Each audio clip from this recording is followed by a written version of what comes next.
नमस्कार दोस्तों, हम लोग परीक्षावाड़ी नामक पुस्तक के माध्यम से उत्तराखंड सामान्य अध्ययन को कवर कर रहे हैं। तो चलिए शुरू करते हैं आज का अपना यह वीडियो। आज का जो हमारा पहला पॉइंट है वो ये है कि भोटिया एक अर्धघुमंतु जनजाति है। क्या है? भोटिया एक अर्धघुमंतु जनजाति है जो कि राज्य के उत्तरकाशी, इन क्षेत्रों को याद रखना है, उत्तरकाशी, चमोली, पिथौरागढ़ आदि जिलों के 291 ग्रामों में निवास करते हैं। तो लगभग 291 गांवों में ये भोटिया जनजाति निवास करती हैं। बताया जा रहा है यहाँ पे भोटिया जनजाति के बारे में। तो भोटिया जनजाति के बारे में क्या है कि ये एक अर्धघुमंतु जनजाति है। यह एक अर्धघुमंतु जनजाति है। ये उत्तरकाशी, चमोली, पिथौरागढ़ आदि जिलों के 291 गांवों में निवास करते हैं। इनकी सर्वाधिक आबादी कहाँ पाई जाती है? इनकी सर्वाधिक आबादी पिथौरागढ़ में पाई जाती है। तो उत्तरकाशी, चमोली, पिथौरागढ़, मुख्यतः उत्तरकाशी, चमोली, पिथौरागढ़ आदि जिलों में इनकी आबादी पाई जाती है। लेकिन सर्वाधिक आबादी बात करें इन जिलों में, सर्वाधिक आबादी इनकी पाई जाती है पिथौरागढ़ में। तो यदि आपसे पूछे कि जो भोटिया जनजाति हैं उनकी सर्वाधिक आबादी किस जिले में पाई जाती है, तो आपको बताना है पिथौरागढ़ जिले में इनकी सर्वाधिक आबादी देखने को मिलती है।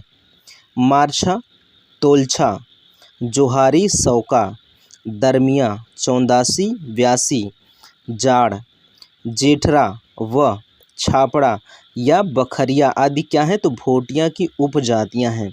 जो भोटिया जनजाति हैं, तो भोटिया जनजाति की कुछ उपजातियां हैं, उसके बारे में यहाँ पे बताया गया है कि इस प्रकार से उनकी उपजातियां होती हैं।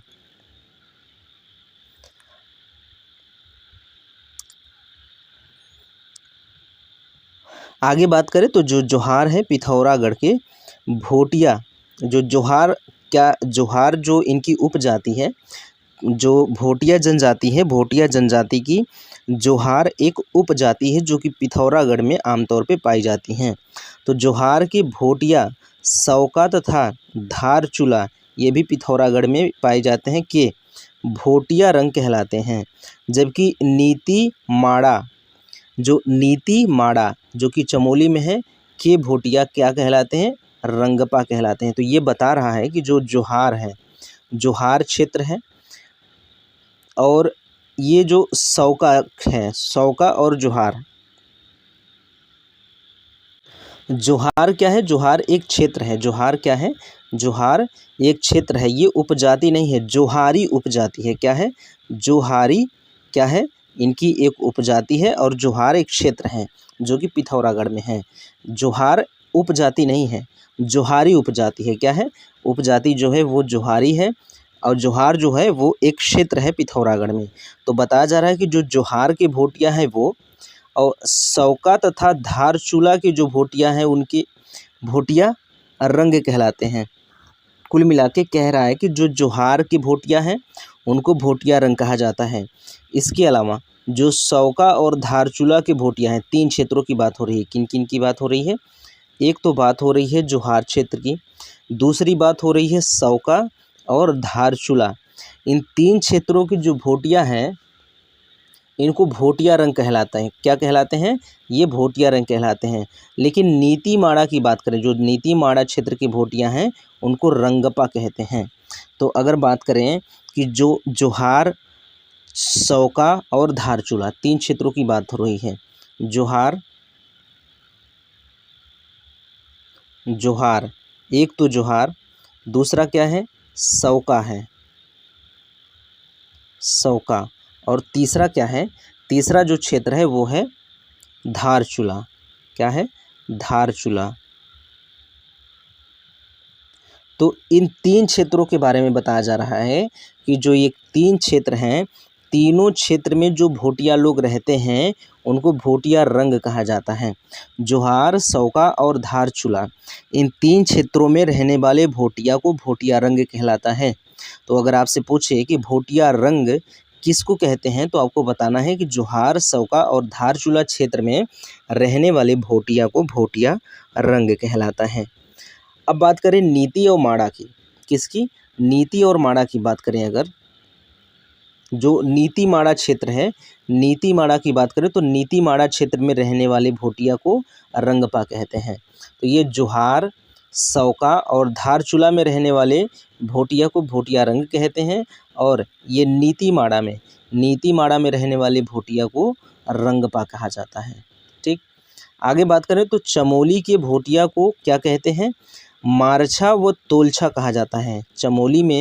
चमोली क्षेत्र में जो भोटिया जनजाति है उनको क्या कहा जाता है? तो उन जनजाति को कहा जाता है ये मारछा या फिर तोलछा। मारछा और तोलछा इनको कहा जाता है। तो अगर बात करें तो अगर पूछा जाए कि चमोली क्षेत्र के जो भोटिया लोग हैं उनको क्या कहा जाता है, तो आपको कहना है मारछा और तोलछा इनको कहा जाता है। और उत्तरकाशी की बात करें, जो उत्तरकाशी में भोटिया रहते हैं उनको जाड़ कहा जाता है। उत्तरकाशी में रहने वाले भोटिया को क्या कहते हैं? जाड़ कहते हैं। जबकि पिथौरागढ़ के भोटिया को या तो दरमिया कहते हैं, चौदासी कहते हैं, ब्यासी कहते हैं और जोहारी कहते हैं। तो ये इन क्षेत्रों के प्रमुख उपजातियां हैं भोटिया की। अंगर, जादुंग, नेलंग आदि उत्तरकाशी में जाड़ भोटांतिकों के हैं क्या? ये अंतिम गांव। जाड़ भोटांतिकों के हैं क्या है? ये अंतिम जाति हैं। क्या है? अंतिम गांव है। कौन कौन से? अंगर, जादुंग, नेलंग आदि उत्तरकाशी में जाड़ भोटांतिकों के क्या है? अंतिम गांव हैं। माड़ा की बात करें, माड़ा, वनाकुली, अवध आदि अलकनंदा घाटी चमोली में भोटांतिकों के क्या है? ये भी क्या है? इनके अंतिम गांव हैं। भोटांतिकों का अंतिम गांव कौन है? नीति घाटी चमोली में है। तो भोटांतिकों का अंतिम गांव अगर आपसे पूछे तो आपको बताना है नीति गांव। डुंग, मिलम, तेडांग, जोलिंग, कोंग, कुटी आदि पिथौरागढ़ में भोटांतिकों के ये अंतिम गांव हैं। माड़ा, वनाकुली, अवध आदि अलकनंदा घाटी में चमोली में भोटांतिकों के अंतिम गांव हैं। भोटांतिकों का अंतिम गांव ये क्या है? ये वाला जो पेज है ये क्या हो गया है? दोबारा आ गया है, तो कंप्लीट हो चुका है ये। जाड़ भोटिया अपने को क्या मानते हैं? जाड़ भोटिया अपने को मानते हैं जनक का वंशज मानते हैं। तो अगर आपसे पूछा जाए कि जनक के वंशज मानने वाले जनजाति कौन हैं, तो आपको बताना है जाड़ भोटिया अपने आप को जनक का वंशज मानते हैं। यदि आपसे ये पूछे कि जाड़ भोटिया अपने आप को क्या मानते हैं, तो भी आपको बताना है जनक का वंशज अपने आप को मानते हैं। बौद्ध धर्मानुयायी होते हैं जाड़ भोटिया। तो जाड़ भोटिया एक प्रकार से बौद्ध धर्मानुयायी होते हैं। तो अगर आपसे पूछे कि जाड़ भोटिया जो हैं वो किस धर्म को मानने वाले होते हैं, तो हिंदू धर्म को मानने वाले नहीं होते हैं। जो जाड़ भोटिया हैं, जाड़ भोटिया लोग हिंदू धर्म को नहीं मानते हैं, वो बौद्ध धर्मानुयायी होते हैं। जाड़ लोगों की भाषा क्या है? तो रोम्बा। अगर आपसे पूछा जाए जाड़ भोटिया जो हैं उनकी भाषा क्या है, तो आपको बताना है जाड़ भोटिया की भाषा रोम्बा है। लौहसर सुरगैन जाड़ लोगों का क्या है? ये एक त्यौहार है। तो अगर आपसे कभी ये पूछे कि लौहसर या फिर सुरगैन, या फिर दोनों पूछ ले कि लौहसर और सुरगैन क्या है, तो आपको बताना है जाड़ लोगों का एक त्यौहार है। सिर्फ इतना देकर अगर पूछ ले क्या लौहसर और सुरगैन ये दोनों चीज़ें क्या होती हैं, या तो फिर सिर्फ एक के बारे में पूछ ले, चाहे लौहसर के बारे में चाहे सुरगैन के बारे में, कि ये होता क्या है। तो आपको याद रखना है ये जाड़ भोटिया जो जनजाति होती हैं उनका एक त्यौहार है। जाड़ को छोड़कर शेष भोटिया स्वयं अपने को मानते हैं खस राजपूत अपने आप को मानते हैं। जाड़ को छोड़ दीजिए, जाड़ भोटिया जो हैं उनको छोड़कर सभी भोटिया अपने आप को खस राजपूत मानते हैं। उसके बाद भोटिया हिमालय की तिब्बती बर्मी भाषा परिवार की कितनी बोलियां बोलते हैं, तो वो 6 बोलियां वहाँ की बोलते हैं।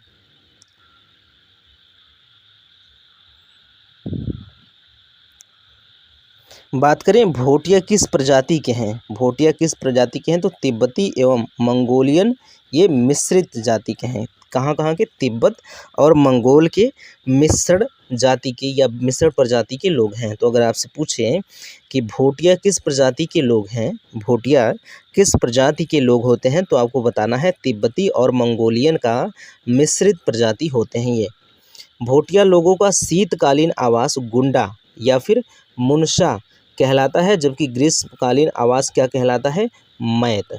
तो अगर आपसे कभी ये पूछे सिर्फ शब्दों के साथ, कभी कभी क्या करता है यूपीएससी या तो फिर स्टेट पीसीएस के एग्ज़ाम्स क्या करते हैं, शब्दों के साथ खेलते हैं। सिर्फ कुछ शब्द को रख देते हैं और पूछ लेते हैं कि ये शब्द से क्या तात्पर्य है, ये शब्द का क्या अर्थ है, इसका मतलब ये शब्द है क्या, ये किसकी तरफ इशारा करता है। जैसे मैत, अगर आपसे पूछ ले कि मैत क्या है, मैत क्या होता है, तो आपको बता देना है कि मैत क्या है, भोटिया लोगों का ग्रीष्मकालीन आवास मैत कहलाता है। इसके बाद अगर आपसे ये पूछे कि जो गुंडा है, गुंडा या फिर मुनशा, तो गुंडा क्या कहलाता है, अगर आपसे पूछे कि गुंडा क्या कहलाता है, तो सटीक उसका जवाब जो होगा ऑप्शन में वो ये होगा कि भोटिया लोगों का शीतकालीन आवास होता है मुंडा। मुंडा क्या होता है, भोटिया लोगों का शीतकालीन आवास होता है। यदि आपसे पूछे मुनसा क्या होता है, तो भी आपको बताना है भोटिया लोगों का शीतकालीन आवास होता है मुनशा। अब उनका मैत क्या है, मौत नहीं है, मैत है। मैत क्या है, मैत ये ग्रीष्मकालीन आवास होता है, भोटिया लोगों का ग्रीष्मकालीन आवास होता है मैत।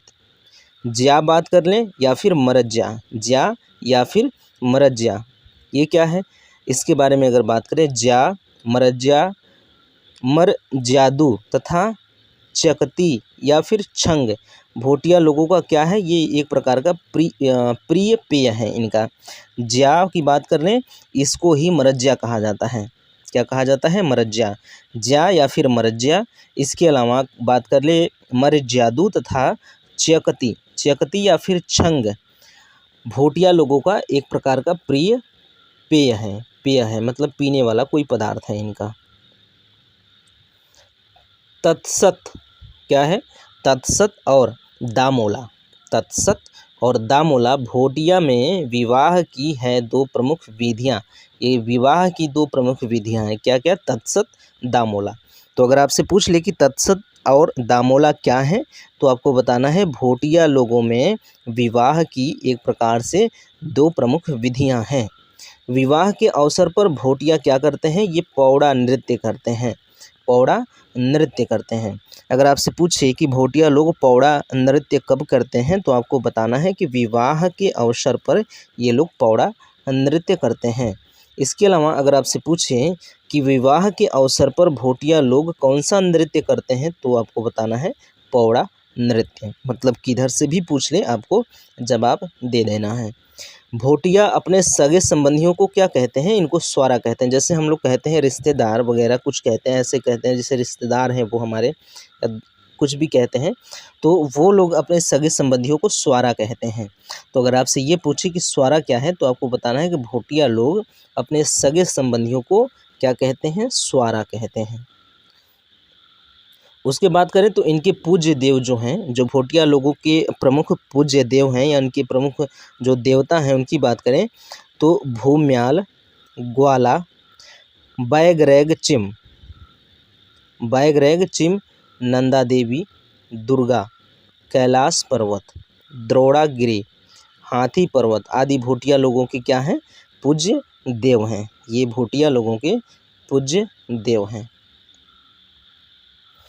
आगे बात करें तो सौका जो है, सौका भौटिया के प्रत्येक 12वें वर्ष मनाया जाता है। सौका क्या है, भौटिया के प्रत्येक 12वें वर्ष मनाया जाता है। ये कंडाली या किरजी उत्सव है, कंडाली या फिर किरजी उत्सव है जो कि सौका भौटिया के प्रत्येक 12वें वर्ष मनाया जाता है।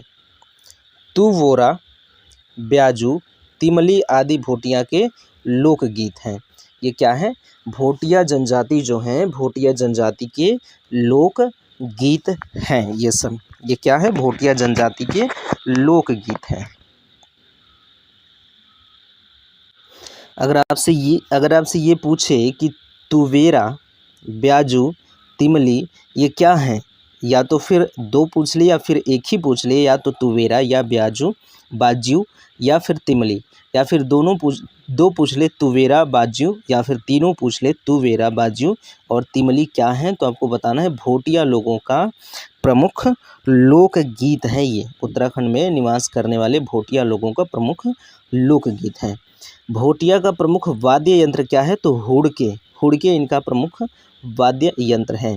भोटिया अर्थव्यवस्था किस पर आधारित होता है, तो कृषि, पशुपालन, दस्तकारी और व्यापार पर इनका अर्थव्यवस्था आधारित है। किस जनजाति के द्वारा ऋतु प्रवास किया जाता है, तो भोटिया के द्वारा। भोटिया के द्वारा क्या किया जाता है, ऋतु प्रवास, मतलब ऋतु के मौसम में वो क्या करते हैं, इधर से उधर, मतलब जहाँ रहते हैं वहाँ का निवास छोड़ के कुछ आगे बढ़ते हैं, इधर उधर करते हैं, मतलब प्रवसन करते हैं, ठीक है, अपना जगह छोड़ के कहीं जाते हैं, तो ऋतु प्रवास कहते हैं। इसलिए इनको अर्ध घुमंतु भी कहा जाता है। क्या कहा जाता है, अर्ध घुमंतु भी कहा जाता है। तो कथन और कारण दे के इस प्रकार के प्रश्न पूछ सकता है कि भोटिया लोग अर्ध घुमंतु होते हैं और भोटिया लोग क्या करते हैं, ऋतु प्रवास करते हैं। तो दोनों सही हो जाएगा और कथन कारण का व्याख्या भी करेगा, क्योंकि ऋतु प्रवास करते हैं इसलिए वो अर्ध घुमंतु हैं, या फिर अर्ध घुमंतु हैं इसलिए ऋतु प्रवास करते हैं। बोक्सा जनजाति की बात करें, बात हो गई भोटिया की, अब बोक्सा की बात करें तो ऐसा माना जाता है कि 16वीं सदी में बोक्सा सर्वप्रथम आकर कहाँ पर बसे थे, बनबास यानी कि चंपावत में। चंपावत में सबसे पहले आकर ये 16वीं सदी में यहाँ पे उत्तराखंड क्षेत्र में बसे थे। कौन, भोटिया लोग। बोक्सा राज्य के नैनीताल, बोक्सा राज्य के नैनीताल, ऊधम सिंह नगर, नैनीताल, ऊधम सिंह नगर, देहरादून, पौड़ी जिलों से मिलते हैं, लेकिन इनकी सर्वाधिक जनसंख्या ऊधम सिंह नगर में होती है। बोक्सा राज्य के नैनीताल में मिलते हैं, मतलब राज्य के किस राज्य के, उत्तराखंड के। उत्तराखंड राज्य के नैनीताल में ये मिलते हैं, ऊधम सिंह नगर में मिलते हैं, देहरादून में मिलते हैं, पौड़ी जिले में मिलते हैं, लेकिन अगर सर्वाधिक जनसंख्या में जो मिलते हैं वो ऊधम सिंह नगर में मिलते हैं। तो अगर आपसे पूछें कि बोक्सा जनजाति सर्वाधिक कहाँ मिलते हैं, तो आपको बताना है ऊधम सिंह नगर में ये सर्वाधिक संख्या में मिलते हैं। नैनीताल और ऊधम सिंह नगर में बोक्सा बहुल क्षेत्र को कहा जाता है क्या, बुक्साड़ कहा जाता है। क्या कहा जाता है, बुक्साड़। तो ऊधम सिंह नगर में, नैनीताल और ऊधम सिंह नगर इन दो क्षेत्रों की बात कर लें, नैनीताल और ऊधम सिंह नगर में बोक्सा बाहुल क्षेत्र को, जिन क्षेत्र में बोक्सा अधिक रहते हैं उस क्षेत्र को बुक्साड़ कहा जाता है। तो कभी अगर आपसे ये पूछे कि बुक्साड़ किसे कहा जाता है, बुक्साड़ किसे कहा जाता है, तो आपको बताना है कि नैनीताल और ऊधम सिंह नगर में बोक्सा बाहुल क्षेत्र को बुक्साड़ कहा जाता है। या फिर अगर आपसे ये पूछे कि नैनीताल और ऊधम सिंह नगर में बोक्सा बाहुल क्षेत्र को क्या कहा जाता है, तो आपको बताना है इनको बुक्साल कहा जाता है, बुक्साड़ कहा जाता है। देहरादून में बोक्सा को क्या कहा जाता है, तो इनको महर बोक्सा कहा जाता है।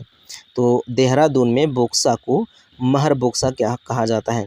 अगर कह लें कि बोक्सा को मोहर बोक्सा कहा जाता है, बोक्सा को महर बोक्सा कहाँ पर कहा जाता है, तो आपको बताना है देहरादून में कहा जाता है। अधिकांश विद्वान इन्हें क्या मानते हैं, इन्हें पंवार राजपूत घराने का मानते हैं। तो ये जो बोक्सा जनजाति हैं माना जाता है कि ये पंवार राजपूत घराने के रहे होंगे। बात कर लें यदुवंशी, पंवार, राजवंशी, परत जाव, पुनवार, बोक्सा, ये बोक्सा की क्या है, 5 गोत्र है या फिर उपजातियां हैं। बोक्सा की 5 उपजातियां या फिर मान लें कि गोत्र हैं। बोक्सा सर्वाधिक निकट किसके हैं, हिंदू के सर्वाधिक निकट हैं। खेड़ी देवा जवाल्पा देवी, हुल्का देवी और साकरिया देवी, देवी क्या हैं, बोक्सा के स्थानीय देवता हैं। बोक्सा के स्थानीय देवता कौन कौन से हैं, खेड़ा देवी, ये जवाल्पा देवी, उसके बाद हुल्का देवी और साकरिया देवी क्या है, इनके स्थानीय देवता हैं। बोक्सा लोगों की सबसे बड़ी देवी कौन है, ये चौमुंडा देवी। ये काशीपुर में है। तो चामुंडा देवी बोक्सा लोगों की सबसे बड़ी देवी हैं। बोक्सा लोगों की भाषा क्या है? इनकी भाषा भावरी है। कुमैया और अरच, भैंसी आदि इनकी क्या है? बोक्सा लोगों की भाषा है। आगे बात करें तो चैती, नौबी, होगड़, ढालिया, गोटरे, मोरव, होली, दीपावली, नवरात्रि आदि बोक्सा लोगों का प्रमुख त्यौहार है। तो ये चौथी देख लीजिएगा, नौबी देख लीजिएगा, होगड़ देख लीजिएगा, डलिया देख लीजिएगा, गोटरे देख लीजिएगा, मोरव देख लीजिए। होली, दीपावली और नवरात्रि तो सभी मतलब उत्तर भारत में, लगभग पूरे भारत में सभी क्षेत्रों में सभी लोगों का प्रमुख त्यौहार होता है। लेकिन बात कर लें चैती, नौबी, ये मान लीजिए कि जो होली, दीपावली और नवरात्रि हैं, होली, दीपावली और नवरात्रि जो हैं वो इनको उभयनिष्ठ मान लीजिए कि ये कॉमन है सब में, ठीक है। अब बाकी जो विशेष रूप से इनका है चैती, नौबी, होगड़, ढलिया, गोटरे और मोरव, ये इनके प्रमुख त्यौहार हैं। बाकी होली, दीपावली और नवरात्रि भी इनके प्रमुख त्यौहार है बोक्सा लोगों का। तो कभी पूछे कि चैती क्या है? चैती तो आपको बताना है बोक्सा का प्रमुख त्यौहार है। अगर आपसे पूछे नौबी क्या है, नौबी क्या है, तो बताना है आपको कि बोक्सा लोगों का प्रमुख त्यौहार है। अगर कभी आपसे पूछ ले कि होगड़ क्या है, तो फिर तभी बताना है आपको कि बोक्सा लोगों का एक प्रमुख त्यौहार है।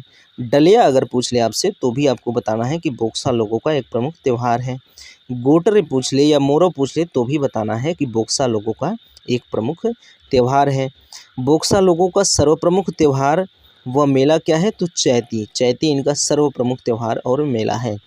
बोक्सा गांव में विरादरी पंचायत, वो बोक्सा गांव में जो विरादरी पंचायत, उसके बाद मुंसिफ क्या है? मुंसिफ, दरोगा और सिपाही क्या होते हैं? न्याय और कानून व्यवस्था के लिए ये होते हैं। बोक्सा अर्थव्यवस्था किस पर आधारित है? तो ये कृषि, पशुपालन, दस्तकारी पर आधारित है इनकी अर्थव्यवस्था। बोक्साओं के ग्राम देवता क्या कहलाते हैं? बोक्साओं के ग्राम देवता साकरिया कहलाते हैं। बोक्साओं के ग्राम देवता साकरिया कहलाते हैं। इसके बाद बात करेंगे राजी जनजाति की। तो वनराउत जंगल के राजा आदि कहा जाता है किनको? राजियों को। जो राजी जनजाति हैं इनको वनराउत भी कह सकते हैं, वन राउत भी कह सकते हैं और जंगल के राजा भी इनको आप कह सकते हैं। जंगल के राजा भी इनको कहा जाता है, राजी जनजाति को। आगे बात करें तो राजी अपने को हिंदू कहते हैं और वर्ण क्रम में अपने को मानते हैं क्या? ये रजवार यानी कि राजपूत अपने को मानते हैं। तो राजी जनजाति अपने को राजपूत मानते हैं। पहले मूक विनिमय की प्रथा प्रचलित थी किसमें? राजियों में। राजियों में मूक विनिमय की प्रथा पहले प्रचलित थी। तो राजियों की बोली मुंडा है, लेकिन बाहरी लोगों से वो कुमाऊनी में बात करते हैं। तो आपस में जब वो लोग बात करेंगे तो वो मुंडा बोलेंगे। जब आपस में बात करें तो मुंडा भाषा बोलेंगे, स्थानीय भाषा है, मुंडा भाषा बोलेंगे, लेकिन बाहरी लोगों से वो कुमाऊनी भाषा में बात करते हैं। राजी लोगों की जनसंख्या सबसे कम यानी कि 690, अधिकांशतः राजी रहते हैं कहाँ पर? पिथौरागढ़ में। अधिकांश जो राजी जनजाति हैं वो कहाँ पर निवास करते हैं? तो पिथौरागढ़ में निवास करती हैं। राजी जनजाति किस प्रकार के शिल्प में निपुण होते हैं? तो काष्ठ शिल्प में ये निपुण होते हैं। राजी जनजाति काठ के जो लकड़ी के क्या होते हैं, सामान होते हैं, उनको बनाने में ये निपुण होते हैं। राजियों के देवता क्या हैं? जो राजी जनजाति हैं उनके प्रमुख देवता क्या हैं? बाघनाथ हैं। बाघनाथ इनका मुख्य देवता है। जो राजी जनजाति हैं इनका मुख्य देवता क्या है? बाघनाथ। उसके अलावा जो उनके प्रमुख देवता हैं मलयनाथ, गढ़नाथ, सैम, मल्लिकार्जुन, छूरमल, नंदा देवी, ये क्या हैं? इनके प्रमुख देवता हैं।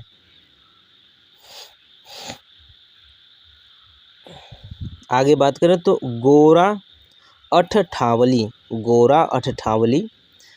कारक और मकरा, ये मकरा की संक्रांति है राजियों के प्रमुख त्यौहार। तो राजियों के प्रमुख त्यौहार कौन है? गोरा अठठावली। तो अगर आपसे पूछे कि गोरा अठठावली क्या है तो आपको बताना है राजी जनजातियों के प्रमुख त्यौहार हैं। इसके बाद काकर की बात कर लें। काकर या फिर कर्क। काकर या फिर कर्क क्या है, अगर आपसे पूछे कभी तो आपको बताना है राजी जनजातियों के प्रमुख त्यौहार है। मकरा या फिर मकर संक्रांति की बात कर लें तो ये भी राज्यों का प्रमुख त्यौहार है। तो मकर संक्रांति क्या है, एक तरह से मान लीजिए कॉमन एक प्रकार से उत्सव है। इसके अलावा जो गोरा अठठावली है और जो कर्क है यानी कि काकर, ये दोनों त्यौहार इनके दृष्टिकोण से महत्वपूर्ण होता है। तो अगर आपसे पूछे राजी जनजाति के प्रमुख त्यौहार कौन कौन से हैं तो गोरा अठठावली बताना है, काकर या फिर कर्क बताना है और मकरा या फिर मकर संक्रांति बताना है। अगर आपसे उल्टा करके पूछे कि गोरा अठठावली क्या है तो आपको बताना है राज्यों का प्रमुख त्यौहार है। अगर आपसे पूछे कि गोरा अठठावली किनका प्रमुख त्यौहार है तो भी आपको बताना है कि राज्य जनजाति का प्रमुख त्यौहार है। इसके अलावा कारक क्या है तो आपको बताना है राजी जनजातियों का प्रमुख त्यौहार है कारक या फिर कर्क। राजी जनजाति में सांग जांगी व पिंठा संस्कार ये विवाह मूर्त होते हैं, एक प्रकार से विवाह पूर्व, विवाह से पहले ये दोनों संस्कार होते हैं। राजी जनजाति अपने आवास को क्या कहते हैं, ये अपने आवास को रौत्यूड़ा कहते हैं। क्या कहते हैं, रौत्यूड़ा।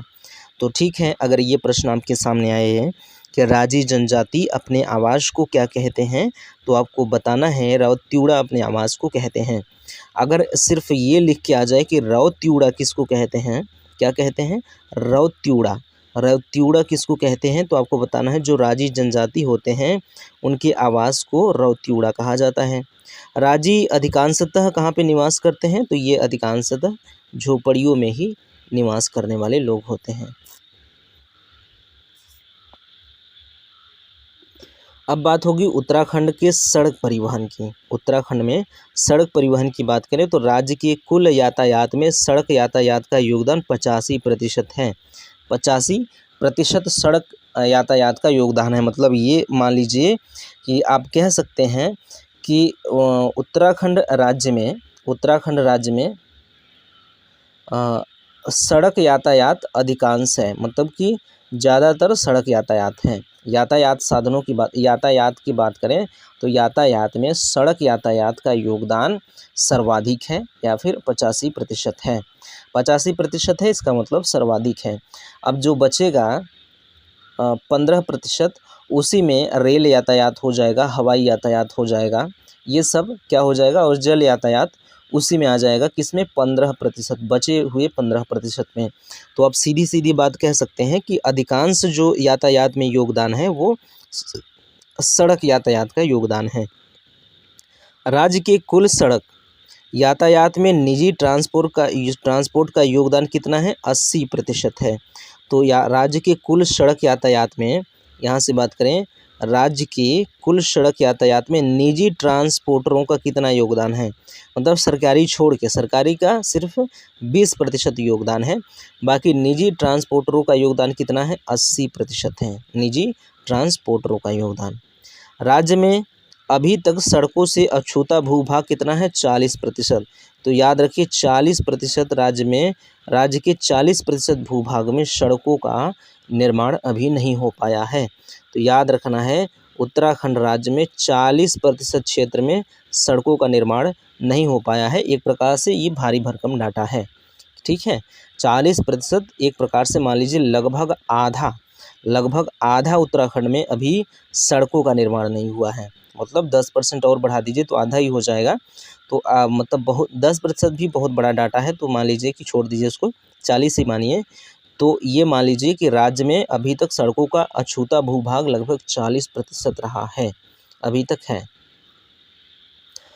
सड़कों की कुल लंबाई और संख्या अधिक है, सड़कों की कुल लंबाई और संख्या अधिक है। अगर बात करें सबसे लंबी सड़क कहाँ पर है, सड़कों की कुल लंबाई गढ़वाल मंडल में अधिक है और संख्या में भी गढ़वाल मंडल में ही अधिक सड़क है।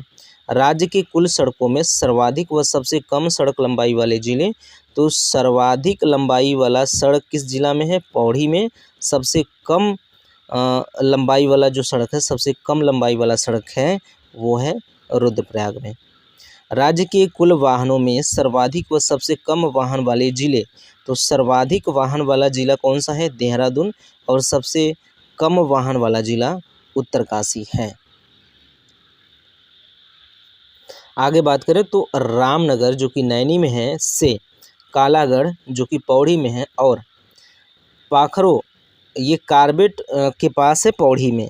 तो पाखरों की बात कर ले होते हुए कोट द्वार को जोड़ने वाला 88 किलोमीटर का वह पुराना मार्ग जो जटिल वन कानूनों के कारण काफ़ी दिनों से बंद है लेकिन अब खुलने और पुनर्निर्मित होने के आसार बन रहे हैं। ये क्या है? कांडी मार्ग की बात हो रही है। इस प्रकार से कथन बन सकते हैं। इतना क्या लाइन दे भी सकता है, जैसे लिख दे कि रामनगर से कालागढ़ और पाखरों से होते हुए कोट द्वार को जोड़ने वाला 88 किलोमीटर का एक रास्ता, एक पुराना मार्ग जो जटिल वन कानूनों के कारण काफ़ी दिनों से बंद रहा है लेकिन अब खुलने और पुनर्निर्मित होने के आसार बन रहे हैं। इतना क्या कर दे, आपके सामने कथन रख दे और पूछ ले ये किस मार्ग के बारे में, उपरोक्त कथन किस मार्ग के बारे में बता रहा है। तो आपको बताना है कांडी मार्ग के बारे में उपरोक्त कथन बता रहा है। बिना यूपी में प्रवेश किए गढ़वाल व कुमाऊं मंडल को जोड़ने वाला सीधा मार्ग कांडी मार्ग ही है। राज्य गठन के समय सड़कों की कुल लंबाई कितनी थी?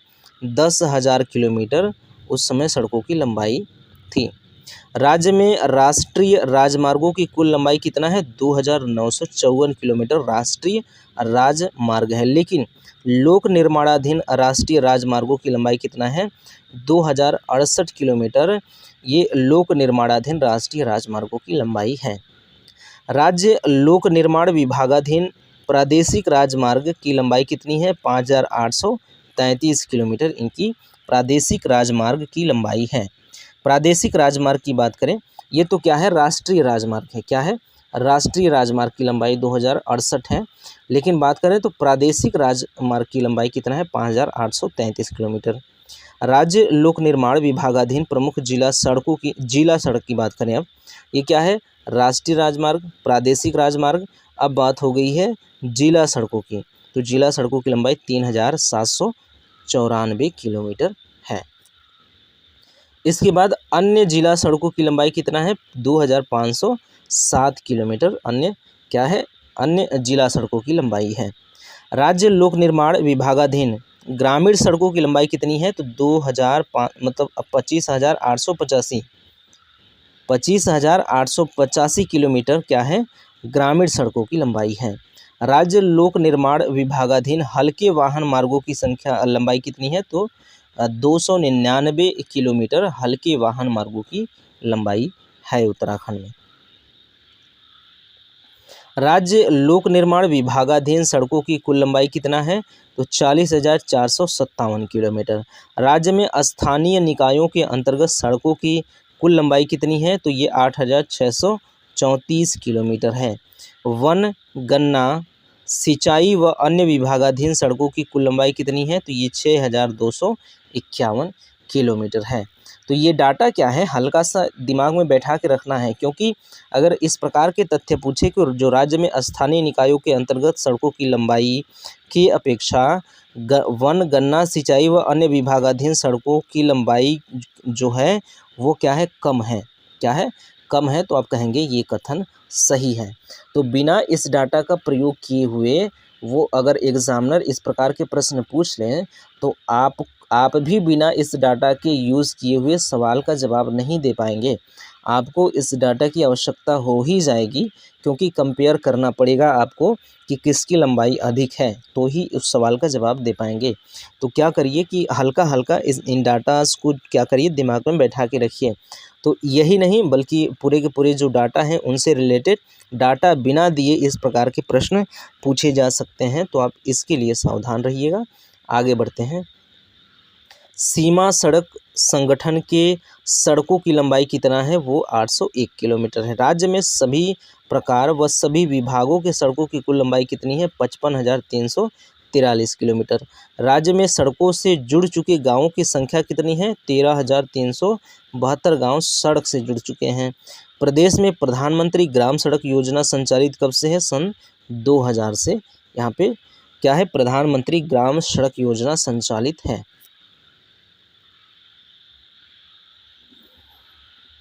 आगे की बात करें तो 12,000 करोड़ रुपए वाली चार धाम आल देवर रोड योजना शुरू की गई कब? 27 दिसंबर 2016 को। आल देवर नहीं, आल वेदर क्या है?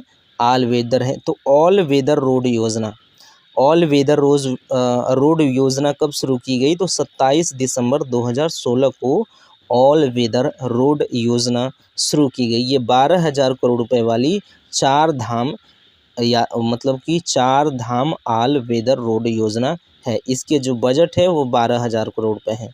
बजट कितना है इसका? 12,000 करोड़ रुपए है। आल वेदर रोड योजना के तहत कितने किलोमीटर मार्गों का चौड़ीकरण व सुदृढ़ीकरण किया जा रहा है? तो लगभग 889 किलोमीटर रोड का चौड़ीकरण और सुदृढ़ीकरण किया जा रहा है। चार धाम ऑल वेदर रोड परियोजना में चारों धाम की रोडों के अलावा शामिल हैं टनकपुर पिथौरागढ़ मार्ग, ये भी शामिल हैं। राज्य सरकार के सड़क परिवहन चालक प्रशिक्षण केंद्र ये देहरादून, पौड़ी, अल्मोड़ा व हल्द्वानी में क्या है? ये है। केंद्र सरकार द्वारा एक चालक प्रशिक्षण केंद्र प्रस्तावित है कहाँ? हल्द्वानी में। केंद्र सरकार द्वारा एक चालक प्रशिक्षण केंद्र क्या है? चालक प्रशिक्षण केंद्र मतलब ड्राइवर प्रशिक्षण केंद्र, एक तरह से ड्राइवर ट्रेनिंग सेंटर क्या है? ड्राइवर ट्रेनिंग सेंटर प्रस्ताव किया गया है, बनना है कहाँ पे? हल्द्वानी में बनने वाला है।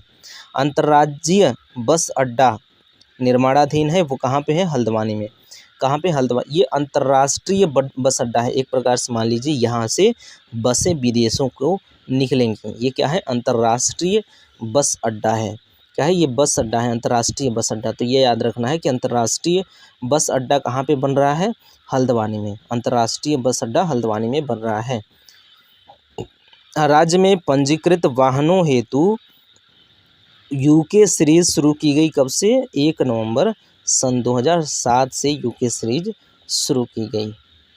2021 के अंत तक राज्य में राष्ट्रीय राजमार्गों की कुल संख्या कितनी थी? तो 2022। अगर बात करें 2021 के अंत तक राज्य में राष्ट्रीय राजमार्गों की कुल संख्या 22 थी। फिर से एक बार पढ़ लीजिए, 2021 के अंत तक राज्य में राष्ट्रीय राजमार्गों की संख्या 22 थी। जोशीमठ से मलारी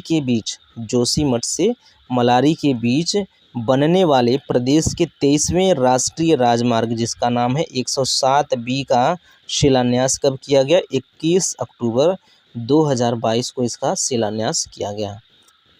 बात करें राज्य में सबसे लंबा और सबसे छोटा राष्ट्रीय राजमार्ग संख्या कौन सा है? तो सबसे लंबा राष्ट्रीय राजमार्ग जो है वो NH नेशनल हाईवे नंबर 7 है।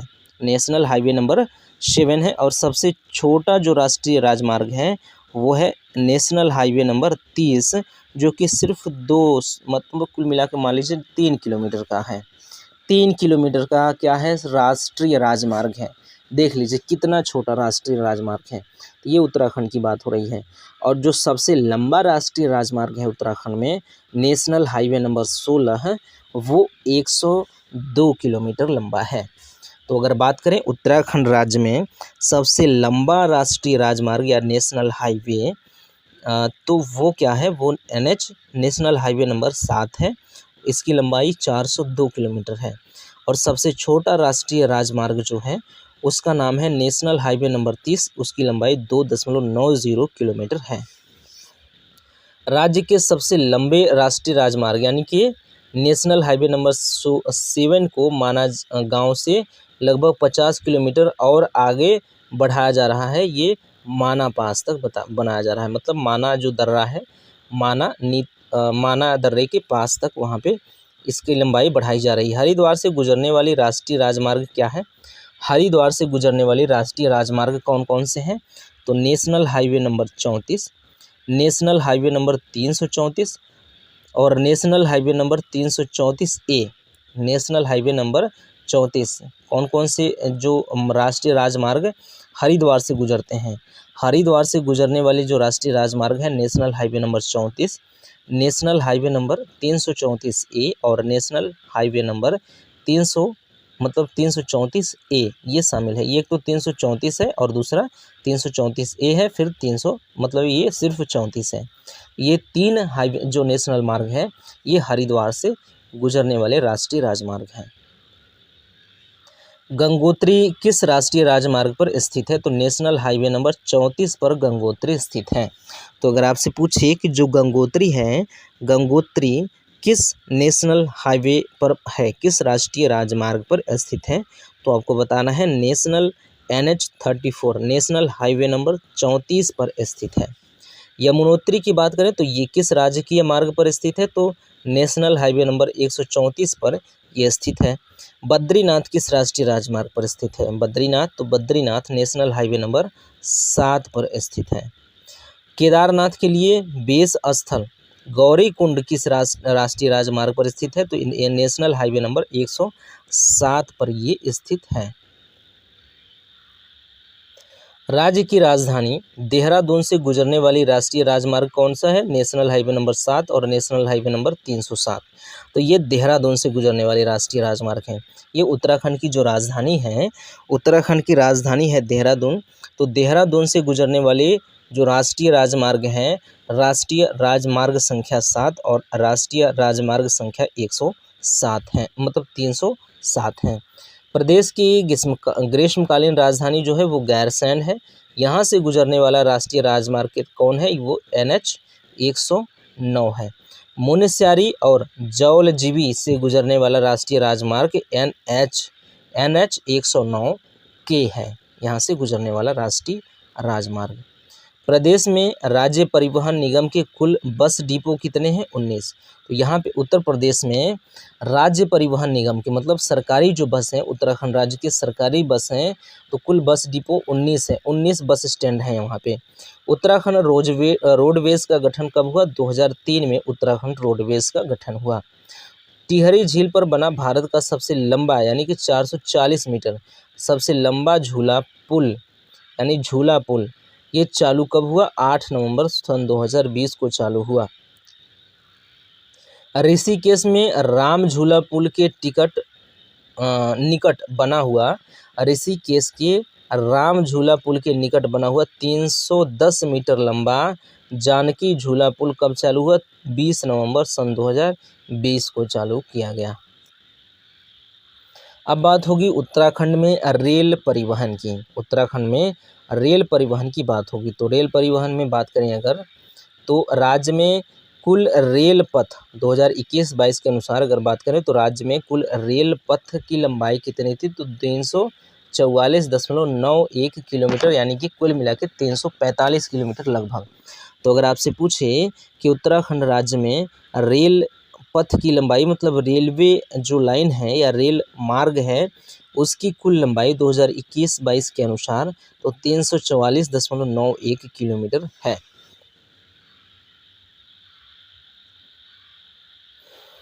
अगर इसमें भी बात करें तो 283.76 किलोमीटर बड़ी लाइनें हैं, 283.76 किलोमीटर बड़ी लाइनें हैं और 61.15 किलोमीटर छोटी लाइनें हैं यहाँ पे। राज्य में रेल पथ वाले ज़िले कौन से हैं? तो हरिद्वार, देहरादून, पौड़ी, ऊधम सिंह नगर, नैनीताल और चंपावत। ये 6 ज़िले कौन कौन से हैं? रेल मार्ग वाले ज़िले हैं। राज्य में रेल पथ की सर्वाधिक और सबसे कम लंबाई वाले ज़िले क्रमशः हैं। तो सर्वाधिक रेलवे मार्ग हरिद्वार में है और सबसे कम रेलवे मार्ग कहाँ पे है? ये पौड़ी में है। तो सर्वाधिक कहाँ है? सर्वाधिक हरिद्वार में है और सबसे कम कहाँ पर है? वो पौड़ी में। पौड़ी में सबसे कम लंबी रेलवे लाइन है और हरिद्वार में सबसे अधिक रेलवे लाइन बिछी है। राज्य में प्रथम रेल पथ बिछाया गया था, इसको याद रखिएगा, 1884 ईस्वी में यहाँ पे रामपुर से काठगोदाम तक उत्तराखंड राज्य में पहली रेलवे लाइन बिछी थी। तो अगर आपसे पूछे कि उत्तराखंड राज्य में पहली रेलवे लाइन कब बिछाई गई थी तो आपको बताना है 1884 में। अगर आपसे पूछे कि उत्तराखंड राज्य में पहली रेलवे लाइन कहाँ से कहाँ तक बिछाई गई थी तो रामपुर से काठगोदाम तक आपको बताना है। तो ये क्या कह रहा है कि राज्य में प्रथम रेल पथ कब बिछाया गया था? 1984 में रामपुर से काठगोदाम तक। उसके बाद लक्सर जंक्शन से हरिद्वार को जोड़ा गया 1900 कब, मतलब 1896 में। 1896 में लक्सर जंक्शन को हरिद्वार से जोड़ा गया। लक्सर जंक्शन को हरिद्वार से जोड़ा गया कब, 1896 ईस्वी में। बात करें हरिद्वार से देहरादून को कब जोड़ा गया, तो 1900 में हरिद्वार से देहरादून को जोड़ा गया। हरिद्वार देहरादून रेल पथ गुजरता है, ये कहाँ से, राजा जी नेशनल पार्क के मध्य से होकर गुजरता है। सर्वेक्षणाधीन रेल पथ कौन है, चारों धाम हेतु क्या है, सर्वेक्षणाधीन रेल पथ है। निर्माणाधीन रेल पथ कौन है, ऋषिकेश कर्णप्रयाग देवबंद रुड़की, ये क्या है, निर्माणाधीन रेलवे पथ है। राज्य में कुल रेलवे स्टेशन या हॉल्ट की संख्या कितनी है, 41। कुल रेलवे स्टेशन या फिर हॉल्ट की संख्या 41 है। प्रमुख रेलवे स्टेशन की बात करें तो देहरादून, रायवाला, ऋषिकेश, हरिद्वार, रुड़की, काशीपुर, रामनगर, रुद्रपुर, किच्छा, लाल कुआं, हल्द्वानी, काठगोदाम, टनकपुर, ये क्या है, ये यहाँ के प्रमुख रेलवे स्टेशन हैं। बड़ी रेल लाइन के टर्मिनल स्टेशन, जो बड़ी रेल लाइन के टर्मिनल स्टेशन हैं वो काठगोदाम है जो कि नैनीताल में है, और कोटद्वार है जो कि पौड़ी में स्थित है। बात करें छोटी रेल लाइन का टर्मिनल रेल स्टेशन, मतलब स्टेशन, छोटी रेल लाइन का टर्मिनल स्टेशन कहाँ पर है, अगर पूछा जाए कि छोटी रेल लाइन का टर्मिनल स्टेशन, तो आपको बताना है टनकपुर। कौन कौन सा, एक तो टनकपुर, मतलब कि टनकपुर क्या है, टनकपुर ही है। तो छोटी रेल लाइन का टर्मिनल स्टेशन कहाँ पर है, टनकपुर में। टनकपुर कहाँ है, ये टनकपुर है चंपावत में। बात करें देहरादून, टिहरी, पौड़ी, रुद्रप्रयाग और चमोली आदि 5 जिलों से गुजर रही है क्या, ऋषिकेश कर्णप्रयाग से रेल परियोजना, यानी कि ऋषिकेश कर्णप्रयाग रेल परियोजना कहाँ कहाँ से गुजर रही है, देहरादून, टिहरी, पौड़ी, रुद्रप्रयाग और चमोली, यानी कि 5 जिलों से होकर गुजर रही है। तो अगर आपसे पूछे कभी कि जो ऋषिकेश कर्णप्रयाग रेल परियोजना है, कौन सा, ऋषिकेश कर्णप्रयाग रेल परियोजना जो है वो किन किन जिलों से होकर गुजर रही है, तो आपको बताना है देहरादून, टिहरी, पौड़ी, रुद्रप्रयाग और चमोली। संख्या भी पूछ सकता है कि ऋषिकेश कर्णप्रयाग रेल परियोजना कितने जिलों से होकर गुजर रही है, तो आपको बताना है 5 जिलों से होकर गुजर रही है। या फिर अगर बात करें तो देहरादून, टिहरी, पौड़ी, रुद्रप्रयाग और चमोली से गुजरने वाली रेल परियोजना कौन सी है, तो आपको बताना है ऋषिकेश कर्णप्रयाग रेल परियोजना। उसके अलावा 16,000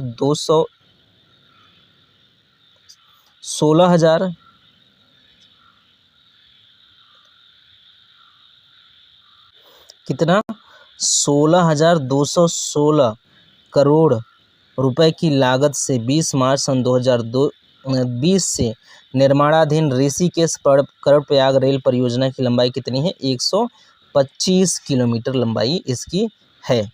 जो ये ऋषिकेश कर्णप्रयाग रेल परियोजना है इसकी लंबाई 125 किलोमीटर है।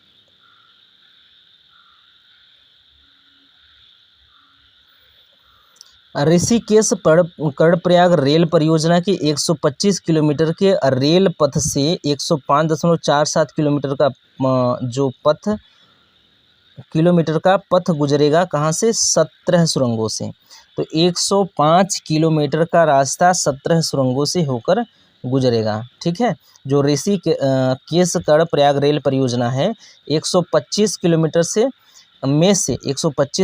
में से मान लीजिए कि 105 किलोमीटर का पथ 17 सुरंगों से होकर गुजरेगा।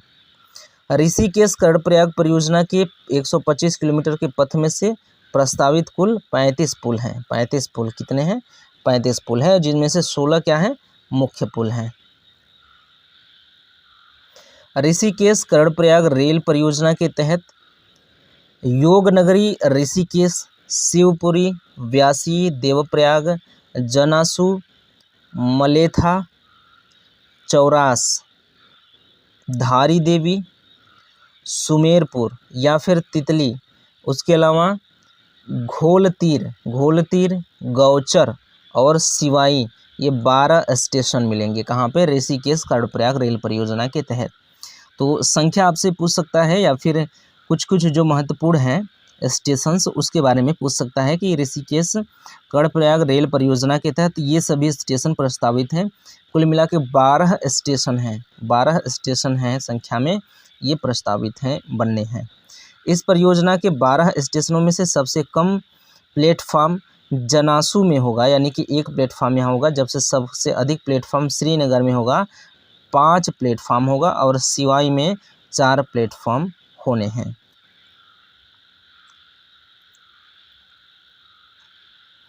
ऋषिकेश कर्णप्रयाग योजना, ऋषिकेश कर्णप्रयाग परियोजना के प्रथम चरण में ऋषिकेश यानी कि वीरभद्र से योगनगरी ऋषिकेश तक 5.7 किलोमीटर रेल पथ पर संचालन शुरू कर दिया गया है 17 मार्च सन 2020 से ही।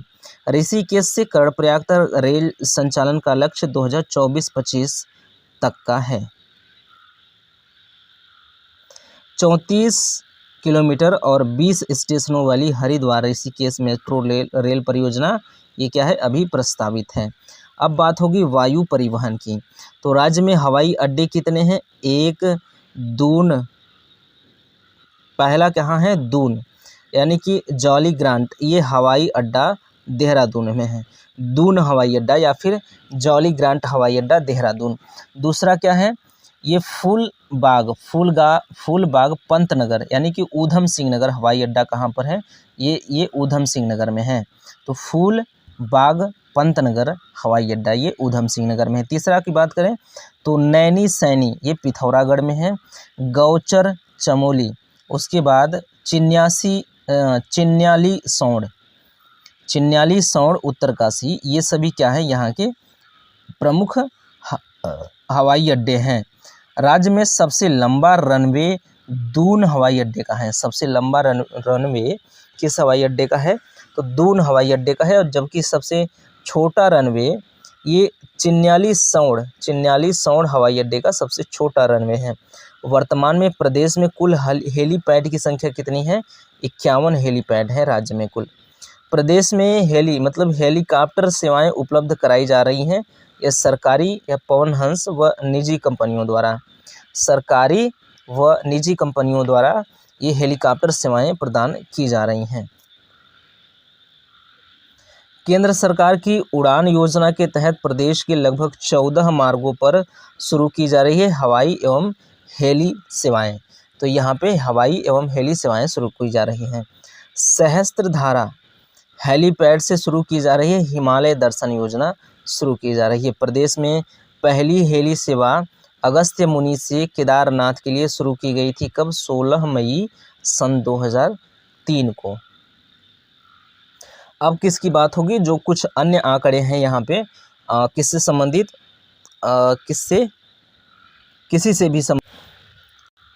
किसी से भी संबंधित हो, लेकिन वो अंततः संबंधित है उत्तराखंड से ही। तो उत्तराखंड से संबंधित कुछ अन्य जो पहलू हैं या जो कुछ अन्य फैक्ट्स हैं उसके बारे में अगर बात करें तो राज्य में कुल डाकघर कितने हैं? अगर आपसे पूछे कि राज्य में कुल डाकघरों की संख्या कितनी है तो 2722 यहाँ पे डाकघरों की संख्या है। कितनी है? 2722। किस के अनुसार बात हो रही है? 2021-22 के अनुसार। यहाँ पर भी 2021-22, यहाँ पर भी, यहाँ पर भी, यहाँ पर भी। तो कुल मिला के 2021-22 के अनुसार ही बात होगी। तो राज्य में कुल डाकघर की संख्या कितनी है? 2722 डाकघर हैं राज्य में। उत्तराखंड राज्य में 2722 डाकघर हैं। राज्य में कुल दूरभाषा केंद्र की बात करें तो दूरभाषा केंद्र कितने हैं? 243 दूरभाषा केंद्र हैं। अगर आपसे पूछें कि उत्तराखंड राज्य में कुल दूरभाषा केंद्र कितने हैं तो आपको बताना है 343 दूरभाषा केंद्र हैं यहाँ पे। राज्य में कुल सीपीओ कितने हैं? राज्य में, उत्तराखंड राज्य में सीपीओ की संख्या कितनी है तो 360 है। अगर आपसे पूछे कि उत्तराखंड राज्य में कुल सीपीओ की संख्या कितनी है तो आपको बताना है 360। राज्य में कुल टेलीफोन कनेक्शन 33,340। राज्य में कुल टेलीफोन कनेक्शन 33,340 हैं। और राज्य में कुल मोबाइल कनेक्शन कितने हैं? तो 1,57,000 सॉरी 1 लाख नहीं 15,72,784। तो राज्य में मोबाइल कनेक्शंस कितने हैं? 15,72,774 क्या है यहाँ पे वो मोबाइल कनेक्शंस हैं। तो ये सारी चीज़ें हमारी कंप्लीट हो जाती हैं। कहाँ तक? ये सारी चीज़ें हमारी कंप्लीट हो गई हैं। ठीक,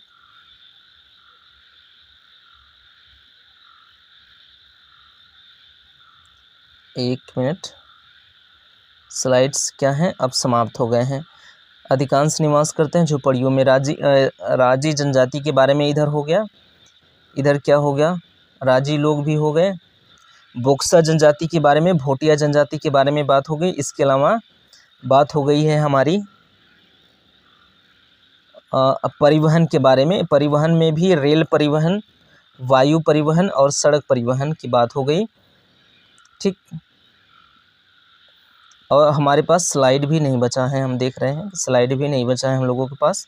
तो आज 5 मिनट पहले ही हम लोगों का स्लाइड समाप्त हो गया है। 4 मिनट पहले ही हम लोगों का स्लाइड समाप्त हो गया। 1 घंटा होने से 4 मिनट पहले ही हम लोगों का स्लाइड समाप्त हो गया है। तो ऐसा हो रहा है कि कभी कभार हम किसी वीडियो में 1.5 घंटे के क्लासेस ले रहे हैं, 1.5 घंटे क्लासेस लिए जा रहे हैं। किसी वीडियो में 50 मिनट या 55 या हो सकता है उससे कम, थोड़ा सा हो सकता है हो जा रहा है। तो इसी प्रकार से हम लोग धीरे धीरे क्या करेंगे, वन लाइनर जो फैक्ट्स हैं उनको कंप्लीट कर लेंगे। उसके बाद जो डिटेल्स में चीज़ें दी गई हैं उनकी तरफ अग्रसर होंगे। तो चलिए मिलते हैं अगले वीडियो में, तब तक के लिए धन्यवाद।